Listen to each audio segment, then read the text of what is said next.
Ayan po. Nandito na yung ating ipapakain kay Tonton. Nagmamadali na siya, oh.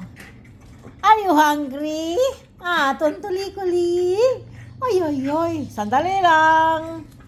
Ihanda ko na yung pagkain, Ito yung kanyang pagkain for tonight. Ayan, spaghetti. Ang kanyang pagkain. Tapos, ang kanyang ulam ay manok. Wow! Manok talaga, Isang hita. Ayan. Himay-himayin natin. Kunin natin yung matulis dito na buto. Ayan po. Kasi matulis yan. Ayan po. Tinanggalan natin. So, ayan po. Himay-himayin natin para hindi niya lunukin agad.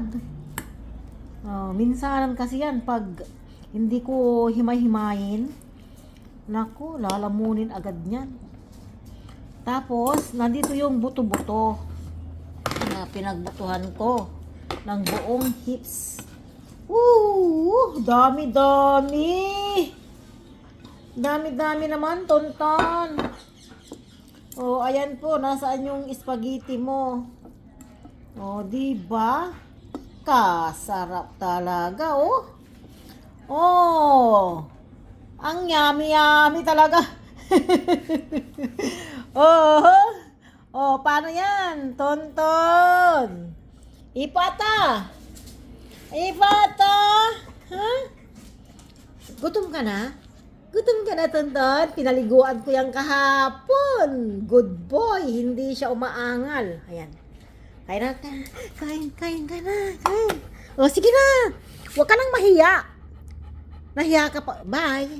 Ayan, inupuan niya talaga, diba? Mga amigas-amigos, kakaaro. Ayan. Yan ang kanyang pagkain for tonight. Spaghetti tsaka manok. Kumakain yan kahit anong pagkain ko.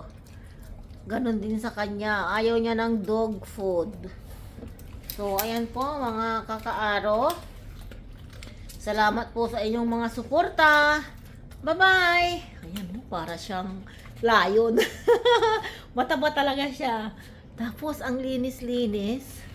Ayan po. Tapos, wala pa siyang amoy. Na dati-rati ayaw ko ng dog.